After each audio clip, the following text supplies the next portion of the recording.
the Sustainability Management Master's Program, you are answering one simple question.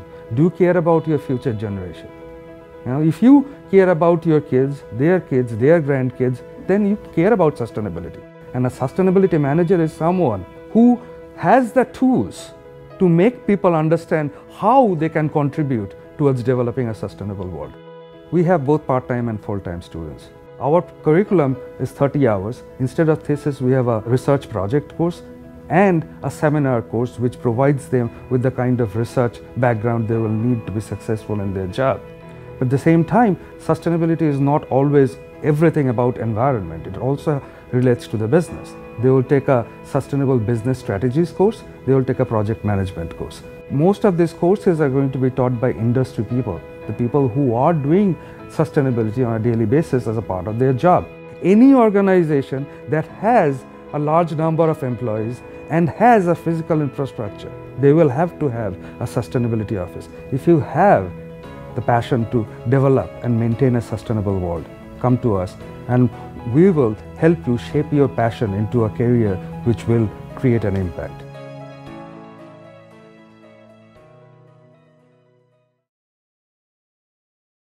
The Stevens Institute of Technology is proud to present the Hugo New Corporation Sustainability Seminar Series, brought to you by Brown & Codwell, Geocentric Consultants, H2M Architect and Engineers, BEM Systems, Catalyst Group, and WSP.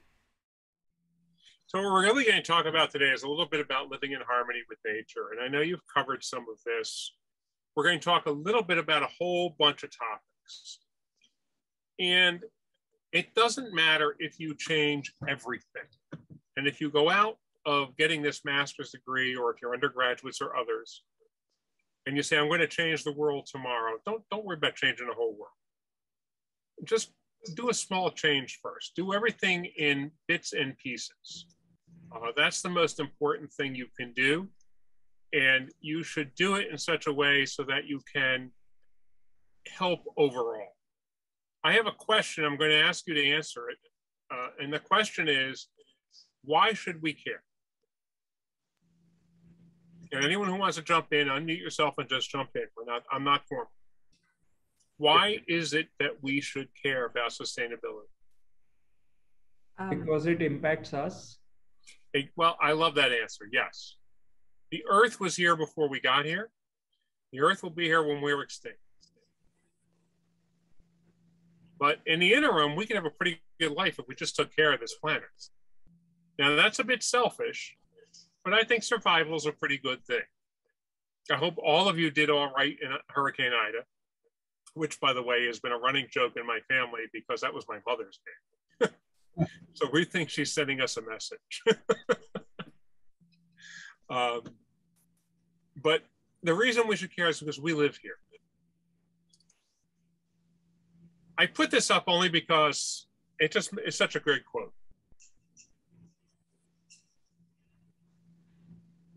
I won't say any more about it.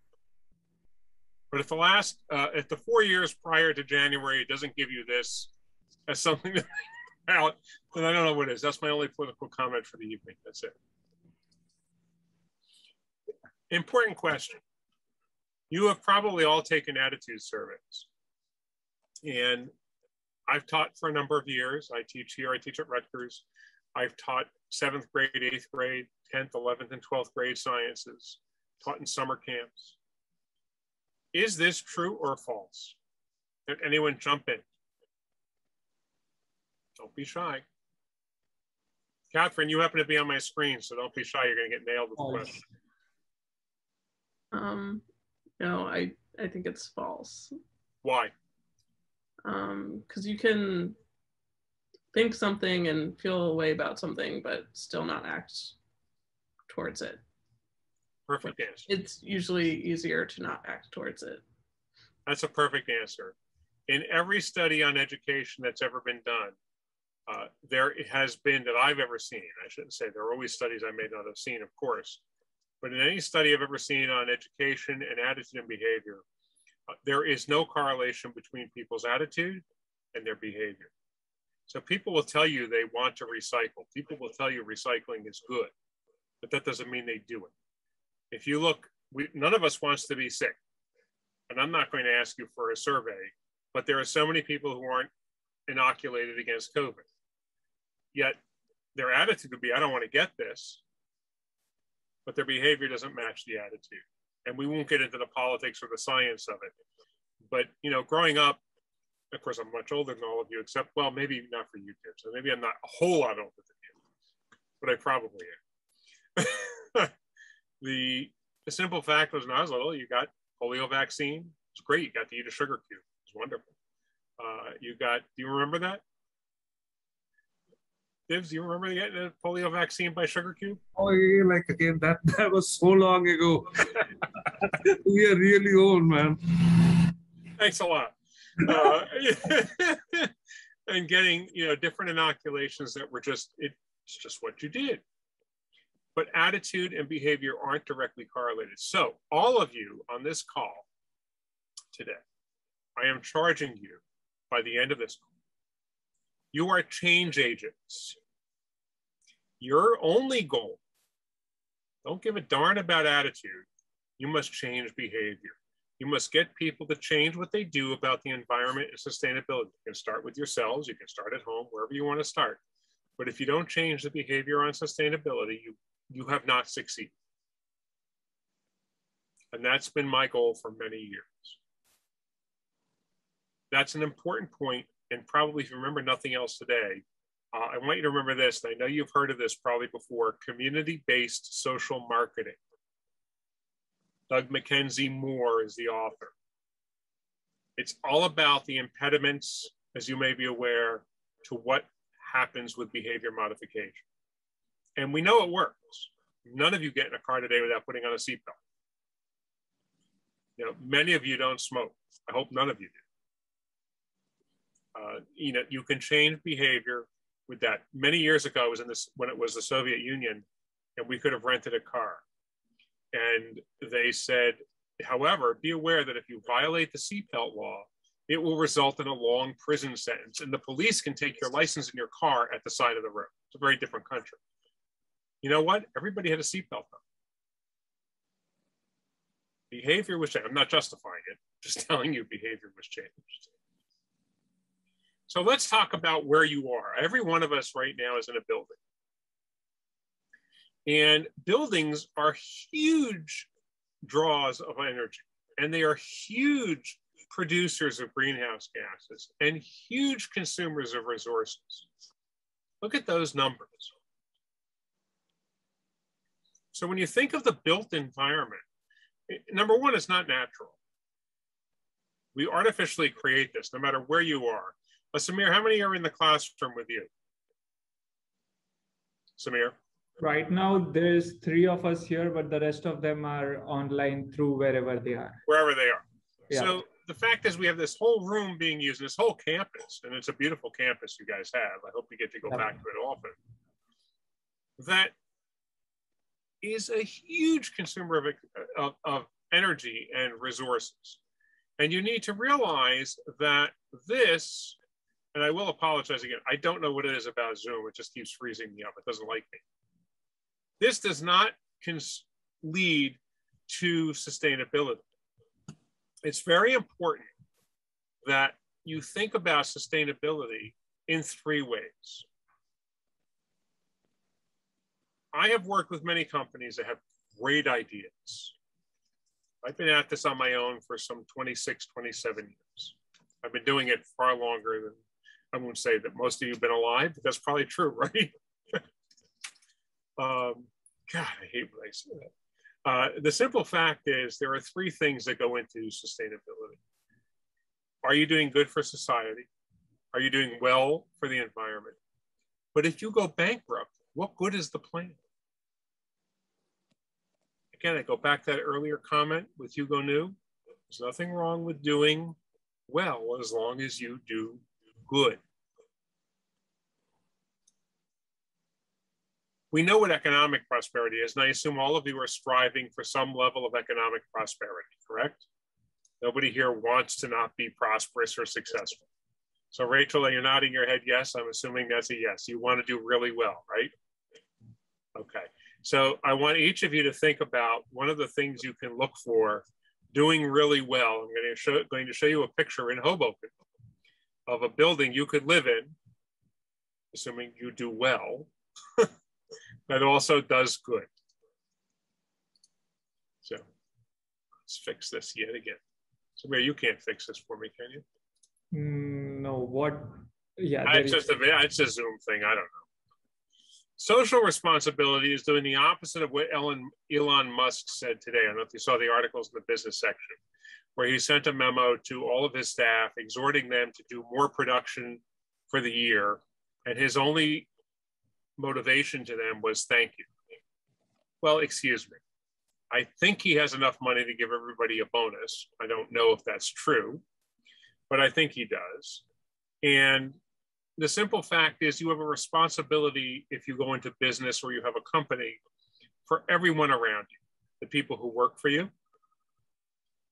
the area where you live or work or have your business.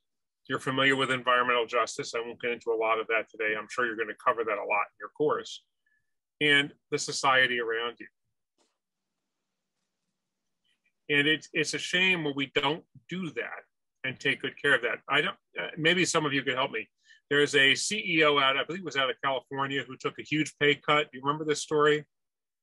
And he gave more of his money to his employees over the years. And everybody said he was crazy. And yet his company is growing in leaps and bounds because his employees are totally devoted to him. The same is, it may not be as true today, but at a time, you're familiar with Costco? Anyone ever go to a Costco in your life? Costco was panned by the stock market because it paid its employees a living wage, took care of them with benefits, and treated them well. And so Wall Street said, well, that's no good. You're not making as much profit as you could. Yet they had the lowest shrinkage rate, which is employee theft, and a lower turnover rate, which means they had stable employees who did better jobs. That goes to social responsibility. Environmental stewardship, you all know what that is, right? I mean, it's straightforward. You do things that are good for the environment. You don't pollute as much, because real sustainability means you can continue something for long periods of time.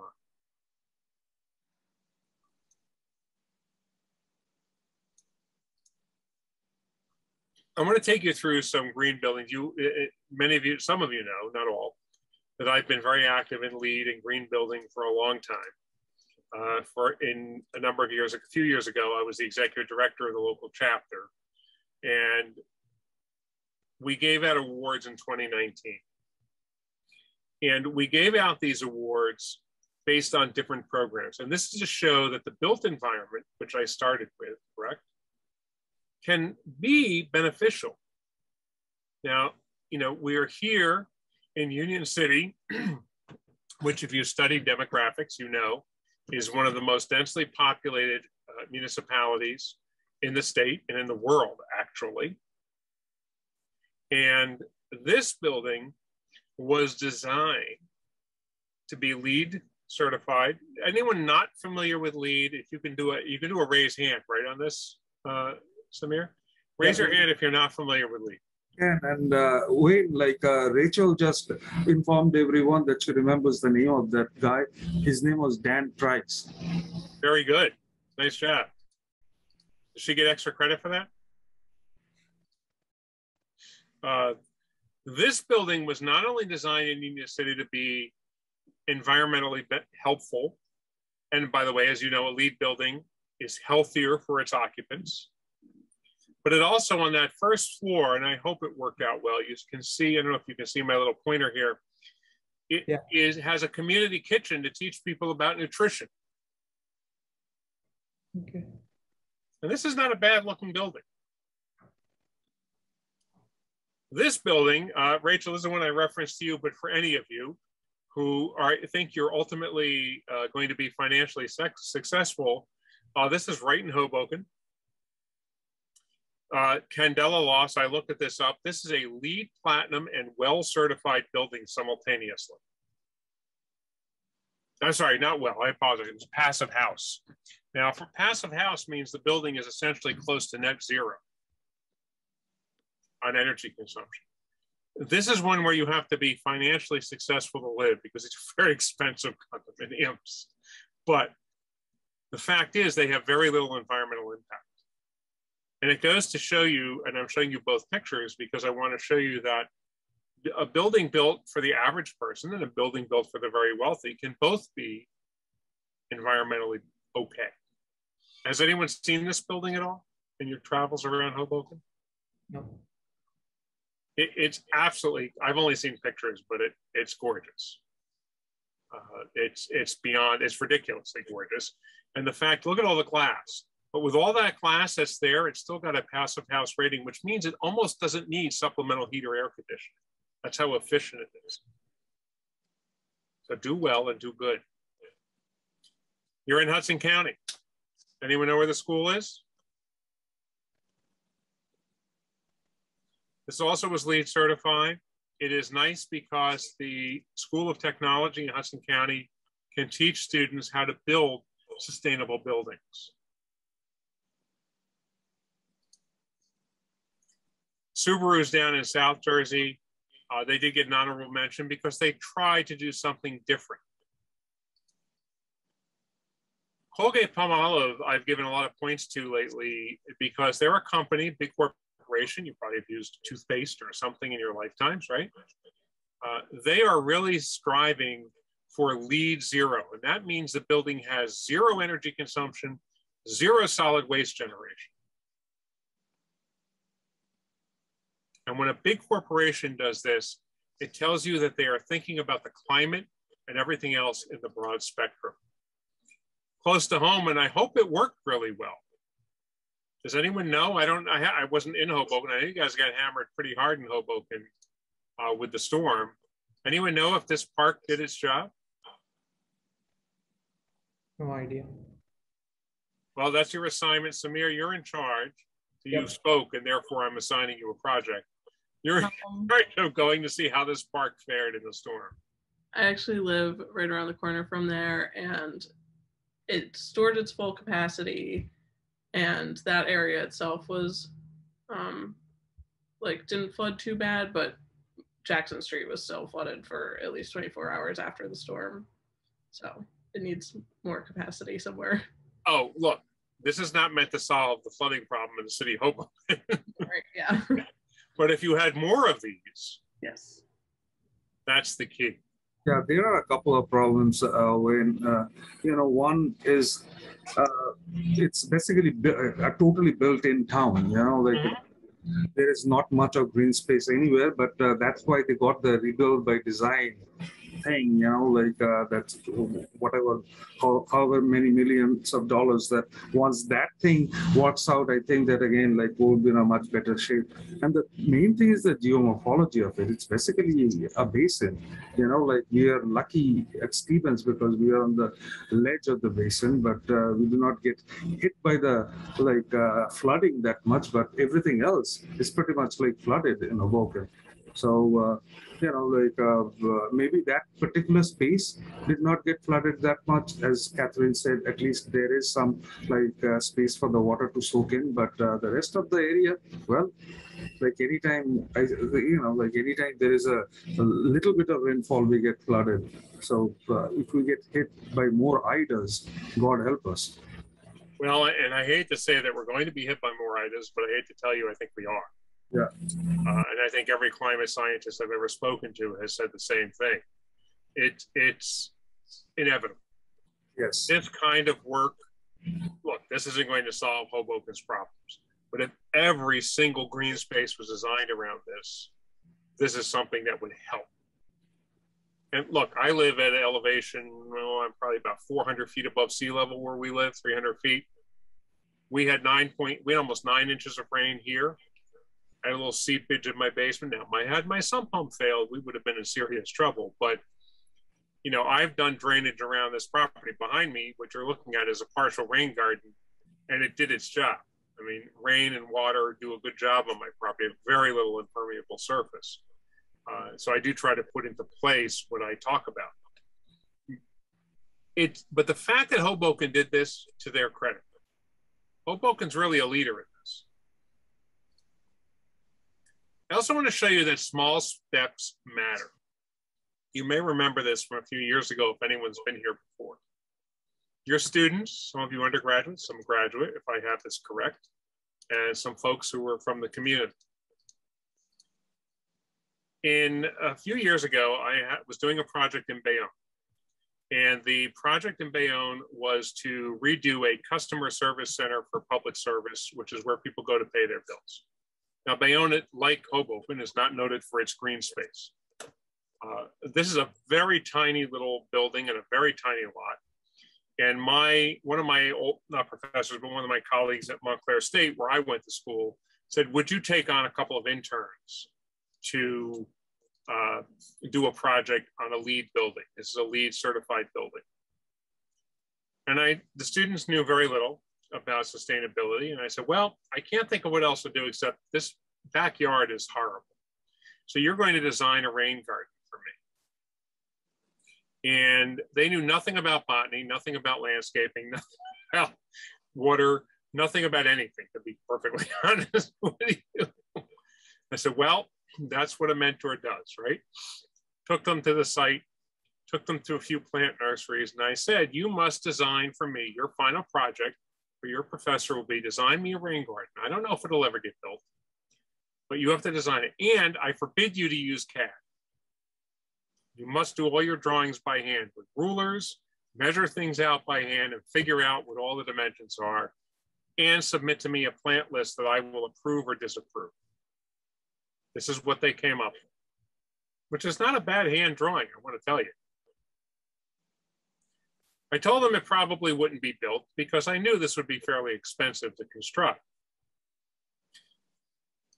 Well, the long and the short of it is, this is what the site looked like here and here. The pitch, you know what pitch is, right? The angle. The pitch for the walkway was against the building from both directions, which I told the owner was probably not good to have water flowing against your building all the time. So the students designed a permeable paver system with underground porous piping into a rain garden. So all this piping leads into here to a cistern to allow for infiltration of water with a complete rain garden around. Obviously, what really shocked me was that the company built it. They gave me the budget. Now, you see how small this is? You see what it looked like.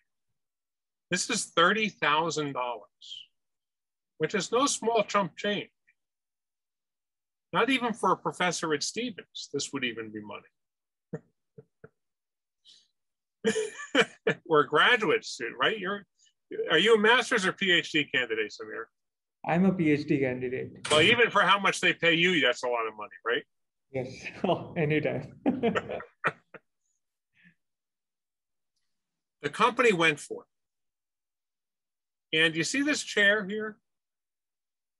What's interesting to me is that was not part of the design. When I went back to check on it, employees were taking the chairs out from the building to sit here because butterflies were flying around in the backyard. We went from what I would clearly say is ugly, right? You would admit that, right? To something that's quite lovely. And it helped infiltrate rain. And the reason I bring this example up is because this was done by students. No training, no formal skills. They didn't build it. I did obviously hire a landscape company to do so. The other element of this I want you to be aware of is, see this fencing here? This is Trex. Anyone familiar with Trex? Know what it is? What is it, Rexford? You nodded your head yes, now you're on the hook. You gotta unmute yourself, unmute yourself. So Trex is basically plastic wood. So it's like fake wood that you can put on and it lasts for much longer. And it's normally made out of, I believe they're called nurdles, the little plastic pieces. Mm-hmm. So that they're more sustainable that way. And Yes. they can be made from recycled plastic as well. It is made from low density polyethylene, which is the bags you would take at a supermarket if you're still doing that. I hope you're not. It's also made from wood waste, dust, and it will last. I won't be here when it decomposes, but the beauty of it is we recycled a great deal. Accordingly, we recycled, based on the calculations, over 100,000 shopping bags into that fence and saved 10 barrels of oil, etc. These plantings help make the backyard cooler. They're not trees, but they do help. And the fact that employees took it upon themselves to go use it freaked me out. I went over there. I got to tell you, just was like, why are you out here? Well, we're on our break. I said, but you never come outside in your break. Well, we do now. Small steps. Those two students, who, by the way, are not in the sustainability field after getting their masters, I wish they were thrilled when I showed them the pictures and took them there. Tiny steps. And that would not have happened were it not for those students. So I want to segue and say, the materials you use to build things and go through all matter. This particular material on the bottom right of your screen is called QuietTech, and it is made in New Jersey. I love this material. The company makes it from recycled blue jeans and recycled carpet. It has what's called a Class A fire rating. What that means is you could put this on a bare wall and it would be legal. You don't have to put sheetrock over it. They have a demo conference room with this up on the walls. It kind of looks like a tufted quilt. And when you go in that conference room, you can't hear anything outside. From outside the conference room, if you're listening in, you can't hear any conversations. That's how well it works. But I bet in some of your dorms when you were undergraduates, or if you are undergraduates, you wish you had this stuff up on the walls right about now. It is really an amazing material. But what's nice about this, of course, is it's recycling and reusing and upcycling a lot of different materials. This is a montage of buildings that I've worked on over the years for my clients. And what's nice, these are all LEED certified buildings or in process of being certified. And the materials here are all either recycled, low impact, or zero VOCs. More importantly, we also, because I talk about social, in this lower right picture, these are old photographs from the old building before we redid it, of the town. This is in Perth Amboy. And these paintings depict the history of the city. And we said, well, we're not throwing these out. We have to incorporate them in our new design. The point being, you don't throw out the old just because it's old. Right, Philip? Right, Dibs? Dibs probably just lost his connection, so he's coming back. Yeah, absolutely. Old is gold, man. So, of course, the irony is, of course, in different cultures, age has different values, right? So in certain cultures, age is considered something to be revered. In other cultures, in this culture, we tend not to revere it as much. As I'm getting older, I want to be more revered. These spaces all have different designs, different color schemes, but they all take into account sustainability all the way through to the materials. Of course, for the women in the room, obviously a waterless urinal has no meaning, but a waterless urinal will save tens of thousands of gallons of water each year. All of the wallpaper here is somehow sustainable. All of the flooring is either marmoleum, which is made from linseed oil, hardly dangerous to the environment, or other materials. The point is, you can do this. There's a corporation that has said, we're going to make this commitment and we're going to do this. And I think they're pretty good looking. And by the way, I do not justify the colors. Those were picked by the employees. Why do you do LEED buildings? Here's the mercenary reason.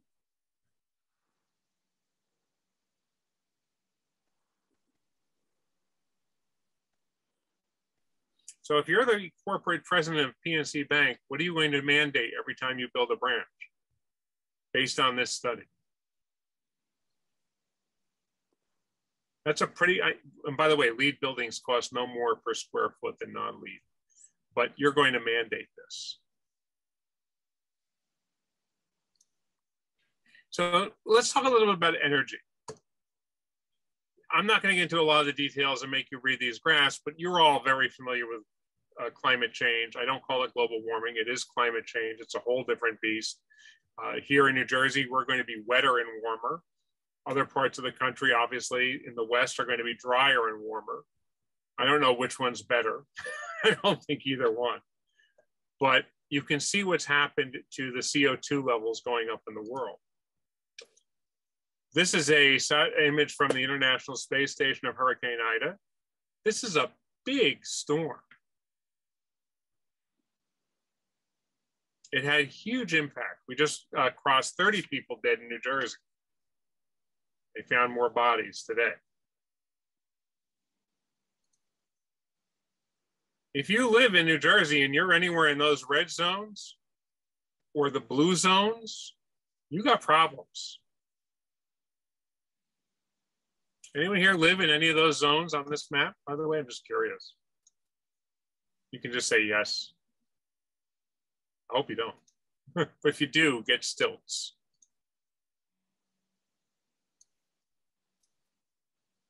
And why is that? Because we waste energy. Just looking at these numbers, this is an old data point and it's changed slightly, but not horribly.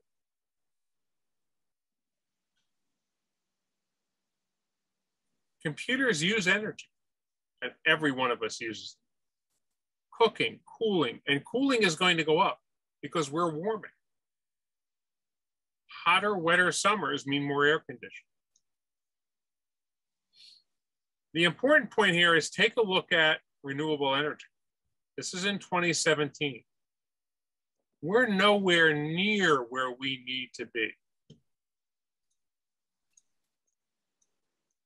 If we don't get to more renewable energy, we have a problem. And I don't need to go into a lot of that. You'll cover that in detail, I'm sure, in course. Our electricity is generated in weird ways. We use a lot of natural gas, which is certainly better than coal. One could argue it's not as good as nuclear, but that depends on if you think of the fact that, you know, radioactive plutonium has a half-life of 210,000 years, which is not really good. Hydro is about to drop. Anyone have any idea why hydropower is going to drop in this country? Wait, none of you turned on your cameras. You're all very shy. Anyone have any idea why hydro is not going to go up? Yeah, getting rid of the dams. We're losing dams, and we're losing the fact that there's a drought out west. They've actually stopped production at some of them. Look at our renewable numbers. We're getting better, but we're not there yet. So I want you to, this is a test. They didn't tell you I was going to give you a test, did they? All right, if you get the answer to this question, you pass the course for the year. No, I'm kidding. But does anyone want to take a chance? You can put it in chat if you don't want to speak. But tell me who said this.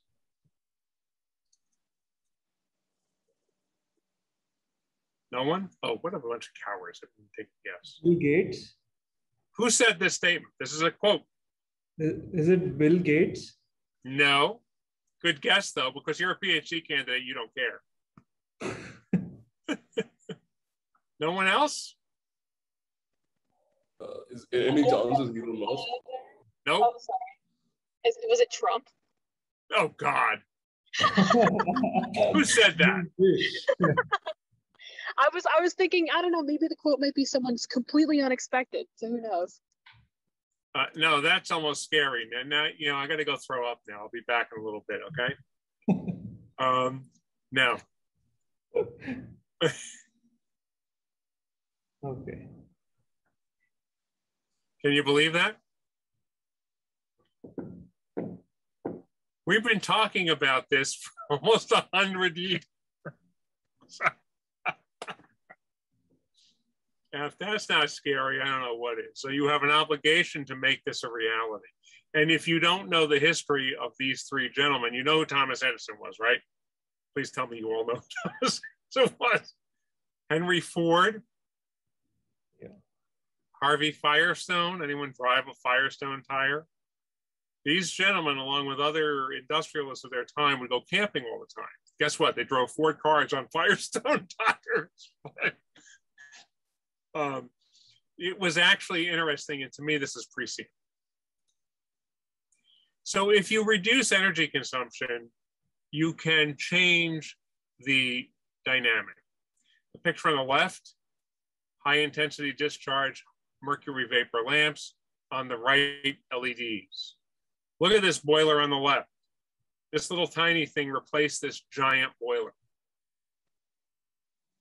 This is 96% efficient.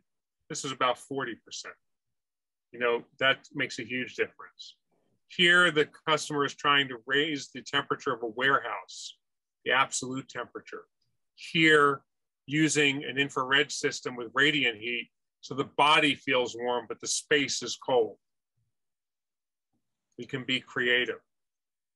Now, how many of you can remember growing up and your parents, one parent or the other, running into a room and turning off the lights, or running on a stairwell telling you, leave the lights off, stop wasting electricity, right? We all heard that. You know why they did that, right? Because they paid the bills and you didn't. But the most efficient use of energy is the energy we don't use. They were ahead of their time. And then, of course, at the end of the day, we end up being as consumers. And as consumers, our problem is that we consume too much that can be disposed of. This is an actual photograph of an actual landfill burning. New Jersey was home to many, many landfills, over 600 landfills at one time. Many of them burned. Have any of you ever been to IKEA in Elizabeth or in that area? Okay, that's all built on an old landfill. That landfill burned underground for 30 years. And this is what we perceive of when we say landfill. A landfill is basically an entombment system. We entomb garbage to save it, to protect the underlinings, and we put in systems to try to control the methane. Because when you put garbage in the ground that can decompose, that garbage will create methane, and we have to deal with methane, as you know, is a potent greenhouse gas. The best landfills cannot capture 100% of methane. And then we burn garbage. Europe is very big on consuming garbage for fuel. This particular plant makes electricity, and the only difference between this and a coal, oil, natural gas, or nuclear plant is the fuel. In this place, it's garbage. Well, you can either landfill it, you can burn it, or you can recycle it, or you cannot make it. Here's something I want to go into in recycling, and I am jumping around a bit. This is a huge issue. We have burned down 4 recycling plants in the state of New Jersey in the last 2 years. We burned them down because we put rechargeable batteries in computers, electronics, and vape pens into the recycling stream. Now, you mix a lithium-ion battery, basic chemistry 101, you puncture a lithium battery in a facility that has lots of combustible materials, guess what you're gonna get? A fire. Do not put those in there. Oh my God, it's more than a nightmare. And has anyone been down to Puerto Rico to do a study on landfills? I had to go down there a number of years ago for EPA and do a program on it. Their landfills are almost completely unlined all over the island. It's affecting their groundwater. It's a disaster. It's just a disaster. Sorry, I had to leave. By the way, the reason I had to jump is I had a call coming in. I'm also I work as a consultant for Essex County on solid waste and recycling as a coordinator for the whole county. And you might imagine they've been a bit busy in the past couple of weeks. And so that call was an emergency, which it was not an emergency, but the client thinks it's an emergency. And something you need to learn when you go into your own business is when the client says it's an emergency, it is an emergency. even though I had to interrupt you, and I apologize to all of you, especially for you, especially to you. No problem. Like, Wayne, we have 10 more minutes. Yep, we're good to go. I'm on track. Believe it or not, I'm actually on time this year, which is very scary. That's good. Thank you. So do be aware that this program is called Avoid the Sparks, New Jersey. And if you can look this up on, go right online, get the information, share it with everybody you know, please. We just had a fire this week. Someone put a battery in the recycling and put sterno cans in the same bag.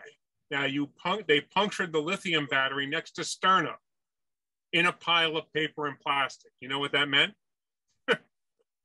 Luckily, the operators who run the front loaders, bucket loaders, caught it and got the fire out.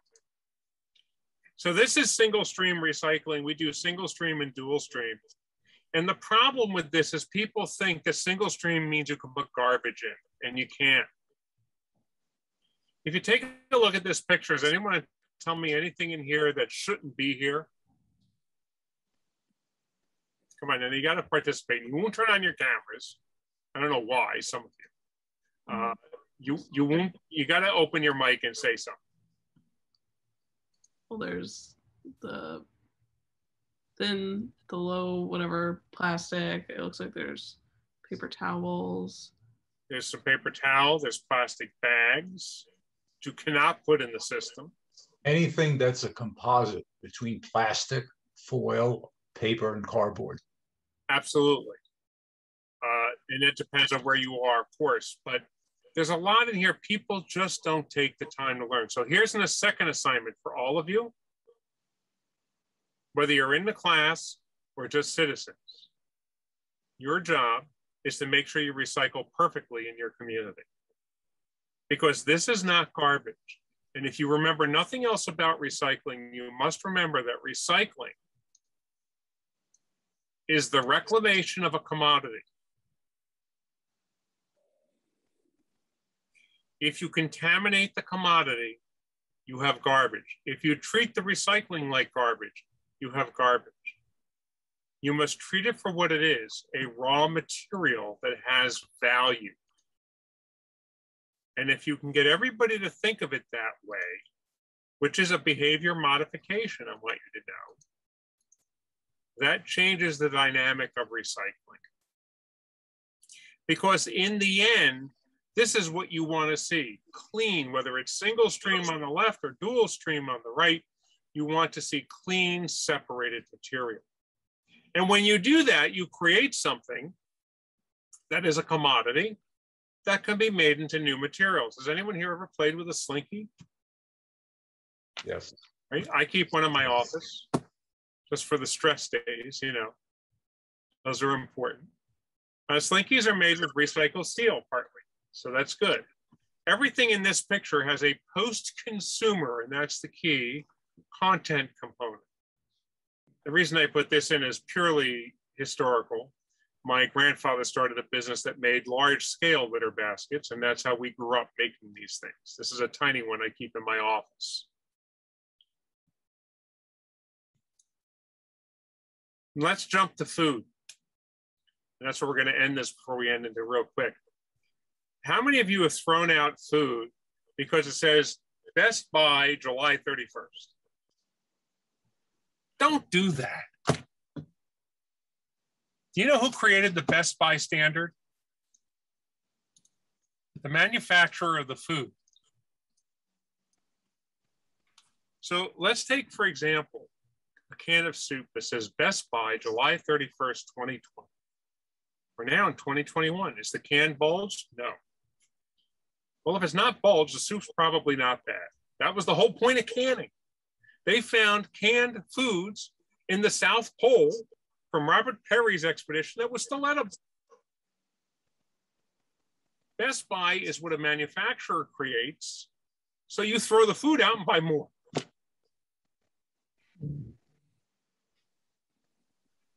Don't do that. Sell by, that's somewhat arbitrary. That's a date to help keep things safe. Use by, well, now you're getting into the realm of maybe you got to be a little more careful. But don't throw out something that says Best Buy. I mean, unless you have unlimited money, you don't care.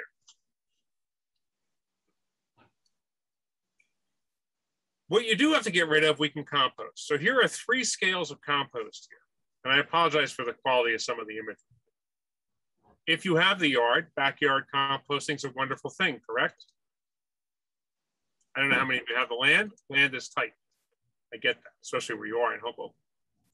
This middle one I'm putting in because this is actually about to be approved, I hope, in Essex County and Newark. It's a community garden in the middle of Newark that is attempting, if you can follow my arrows here, to create an on-site composting system so the people who use the community garden can bring the vegetative material back, compost it on site to go back into the community garden to grow more food. There we go. Talk about sustainability, right? Believe it or not, this has taken a long time to get approved because of regulations that are in the way. The county, to its credit, is trying desperately to break through those regulations for them. You're going to see more of this. And I suspect some of you, this might be a really interesting project for you to do going down the road where you can get this kind of community garden moving. And this last image is what's called an aerated static pile large-scale food composter, which we're currently in the process of trying to get built in New Jersey, out in Warren County, where the food waste is very high tech, but not scientifically creative, just very high tech. And it will compost the food in 31 days. This is an example of what one would look like. We're a long way from getting it built, but you can take food waste and you can do good things with it. So Ellie, you said Hoboken has compost bins available for use for private citizens? Yeah, so we use one. It's right downstairs, and they are placed around town, but there's this one under the viaduct, and we use it almost daily because we cook a lot and we generate a lot of, items that could be compostable. Sure. Well, good for you for doing that. Hopefully more people can. The key, as you know, in backyard type composting is the simplest kind. No meat, no dairy, no cheese. That will attract rodents. You definitely increase your risk. If you avoid that, you can do a very successful system. You get to keep some of the compost, Suella? No, we don't actually have a need for it because we live in an apartment. We just do it because it's so easy. It's right downstairs, and we're not the only ones. It's constantly full, I think everybody else is doing it. People are excited that it's available. By the way, just so you know, if you have houseplants, finished compost is better than almost anything you could use for houseplants. So maybe you could bring it back up. Wayne, I also have a composting thing in the backyard, and I've heard, I started it because I heard that worm poop is like black gold, is known as black gold, and you can use that for vegetate, your vegetable garden and plants and all that stuff. You absolutely can. Vermicomposting is something you can do in apartments, worm composting, and it all works. There are many different, actually, you're familiar with Vitamix blenders? Anyone hear of Vitamix blender? Vitamix actually makes an indoor kitchen composter. They're very expensive, but if you really are dedicated to it and you have the money, I haven't used one, I can't attest to it, but one of my students from Rutgers did this as their final project, and they loved it because it grinds everything up and then composts it. And it has a carbon filter so it doesn't smell in your apartment. But that's what you want to see, small steps. Because today, this is where we are. We are in a linear economy. And this, I submit to you based on the first 2 slides I showed you, is not sustainable. This is where we need to be. A circular economy. A circular economy is much more sustainable. And again, as Samir said in his very first comment correctly, We're not doing this because I want to save the world. You know what? Like I said, the world could care less if I'm here, you know, as a planet. But if I want to survive it, if I want my nieces and nephews and my grandnieces and my grandnephews and your kids and everybody else to have a quality of life, this is where we need to be. And if we're not there, well, we're nowhere, to put it succinctly. And that's it. So if you have questions,